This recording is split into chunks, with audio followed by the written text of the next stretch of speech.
তো মলয় স্যার, আপনার এক্সপিরিয়েন্স কিরকম রয়েছে যদি একটু সবার সাথে শেয়ার করেন প্লিজ। নমস্কার। আমি একটি ব্যাংকিং সংস্থার সাথে যুক্ত। এবার প্রত্যেক 3 মাস 6 মাস অন্তর আমাকে একটা ইন্সপেকশনের মধ্যে দিয়ে যেতে হয়, আমার কাজের প্রোগ্রেস কেমন, আমি ঠিক করছি কি ভুল করছি। সেই প্রসেসটা একদম চাপের থাকে, মানে ফুল অফ প্রেশার। আমার সবসময় ভুল খোঁজা হয়, আমার টার্গেট আমি অ্যাচিভ করতে পারছি কিনা সেটাকে দেখানো হয়। তো একটা টেনশন ভরার দিন কাটাতে হয়, যে ইন্সপেকশন মানে বড় একটা কিছু ব্যাপার। তো আমি হঠাৎই এরকম সিচুয়েশনে পড়ে হঠাৎ মাথায় এলো যে স্যারকে একটু জানাই যে এর থেকে পরিত্রাণের কিছু রাস্তা আছে নাকি। আমি সব দিকেই ঠিক থাকি, কাজটা আগে গুছিয়ে রাখি, সবকিছুই করি, তা সত্ত্বেও প্রত্যেকবারই এরকম কিছু সিচুয়েশনে আমাকে পড়তে হয়, যে টার্গেট অ্যাচিভ করা বা ধরুন তাদের কাছে খারাপ কথা শোনা, একটু ডিমোরালাইজ হয়ে যায়, যে কাজটা করতে গিয়ে ঠিক পেরে উঠি না, সারাদিন খারাপ যায়। তো স্যারকে হঠাৎ আমি শরণাপন্ন হই যে এমন কিছু রাস্তা বলুন যাতে আমি, এগুলো সবকিছুই হবে কিন্তু একটু যেন লঘু হয়ে যায় ব্যাপারটা। স্যার তখন আমাকে কিছু রাস্তা বলেন প্রাইভেটলি, পার্সোনালি আমাকে হঠাৎ ইনস্ট্যান্ট, আমি মেসেজ করার 1 মিনিটের মধ্যে উনি আমাকে কিছু প্রেয়ার সুইচ ওয়ার্ড সম্ভবত বলেন, এবং ভিজুয়ালাইজেশনের জন্য চোখ বন্ধ করে কিছু ভাবতে বলেন। তো আমি ওটা গাড়িতে যাচ্ছিলাম, ইনস্ট্যান্ট ওটা বাসের সিটে বসে আমি ওটা ভাবছিলাম এবং ওই চান্টিং ওটা করি। এবারে যখন পৌঁছই, আনবিলিভেবলি ম্যাজিকের মতো, ওই যে বললাম যে লজিক্যাল মাইন্ড অনেক সময় এগুলোকে বিশ্বাস করতে বাধা দেয়।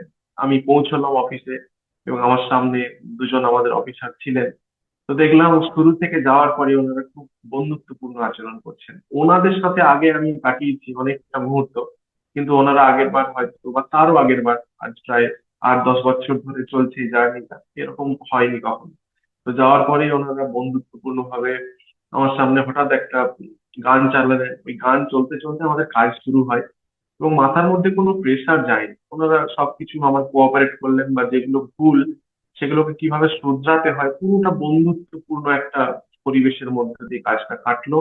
এবং মাথার মধ্যে অদ্ভুত এক প্রশান্তি কাজ করছে যে হ্যাঁ ঠিকঠাক, আমি শুধু বারবার স্যারের কথা মনে করছি এবং বলেই ফেলি। আমার যেন মনে হয় যে ওনারা আমার আরো কাছে আসছেন এবং আমার সঙ্গেই আছে, যে আমি আর ওনারা কেউ আলাদা কেউ নই। তো এভাবে চললো পুরো প্রসেসটা 4:30 5টা অবধি, এবং ভালোই ঠিকঠাক শেষ হলো। তো এই জন্য স্যারকে অসংখ্য ধন্যবাদ। তো আমি, যারা এই ভিডিওটা দেখছেন বা দেখবেন আগামীতে, তাদেরকে একটা বার্তা দিতে চাই। এখন এমন নেগেটিভিটির মধ্যে দিয়ে আমরা যাচ্ছি, এই আহ, ব্যাপারগুলোকে আমরা বিশ্বাস করে ওঠাটা খুব কঠিন মনে হয়, যে আদৌ এগুলো সত্যি কাজ করে কিনা আপনাকে প্র্যাকটিক্যালি করতে হয়। আমার মতো আমিও লজিক্যাল মাইন্ড নিয়ে চলি, বাস্তবতা মানে আমিও বুঝি যে কাজ ছাড়া পৃথিবীতে কোনো কিছুই নেই। আপনাকে সকালে উঠতে হবে, রাত করার পর থেকে কাজ, এবং ঘুমোতে যেতে হবে আগামীকালের টার্গেট কিভাবে পূরণ করবেন। কিন্তু এইগুলো হালকা হয়ে যেতে পারে যদি স্যারদের মতো কেউ এসে হাত ধরে দেয়। তো আমি এইটা অনুভব করলাম ম্যাজিকের মতো, এখানে কোনো লজিক সায়েন্স কিছু করতে যাবেন না, তাহলে এই জিনিসগুলো কোনো কিছুই পাওয়া মুশকিল। ওনার কথাটা মন্ত্রমুগ্ধের মতো, আমার কাছে কোনো রাস্তা ছিল না বলে আমি ওটা চান করছিলাম এবং ভিজুয়ালাইজ করছিলাম এবং পালন করি। বিশ্বাস করুন ম্যাজিকের মতো ব্যাপারটা ঘটলো। স্যারকে অসংখ্য ধন্যবাদ। তো এরকম সিচুয়েশনে পড়লে যারা গ্রুপে আছেন, তাদেরকে বলবো পার্সোনালি বা কোনোভাবে, আরো যারা এরকম সিচুয়েশনে আছেন তাদেরকে সঙ্গে নিয়ে আসুন, দেখবেন মিরাকেল ঘটবে। আমার তো ঘটছে। থ্যাংক ইউ স্যার, অসংখ্য ধন্যবাদ। আমাদের আমাদের ক্লাস আপনি কতদিন করছেন স্যার? উম প্রায় সম্ভবত 5 মাস এরকম হবে। তো মোটামুটি জীবনে কি ধরনের এক্সপিরিয়েন্স হয়েছে বা কি চেঞ্জেস এসেছে আপনার মধ্যে? অনেকটাই চেঞ্জ এসেছে, পজিটিভিটি, বা ধরুন আমি ওয়ার্ক প্লেসে, কাজের জায়গায় প্রচুর শত্রুর সম্মুখীন বা বিভিন্ন, আম, আমি এই কাজ ছাড়াও অনেকগুলো কাজের সাথে যুক্ত আছি।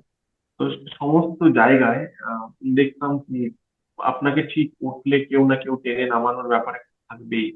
সেই জায়গাগুলোতে আমি অনেকভাবে কিওর হয়েছে আমার ভীষণ, মানে আমি এগুলো সত্যি কথা বলছি, আমার লজিক্যাল মাইন্ড এগুলোকে খুব একটা আমল দিত না। আমি ঈশ্বরে বিশ্বাসী, কিন্তু যে এভাবেও সম্ভব হয়, এগুলো ম্যাজিকের মতো কাজ করে, আমার খুব একটা প্রথমটায় আমি ইয়ে করতাম না, বিলিভ করতাম না।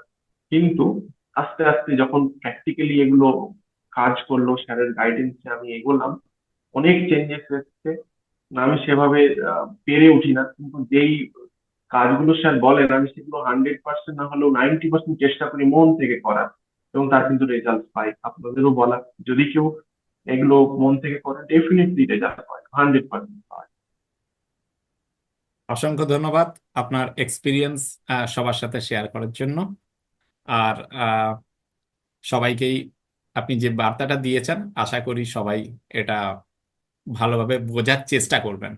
যখনই আমরা চেষ্টা একদম। করি তখনই আমাদের সামনে অনেক রাস্তা খুলে যায়।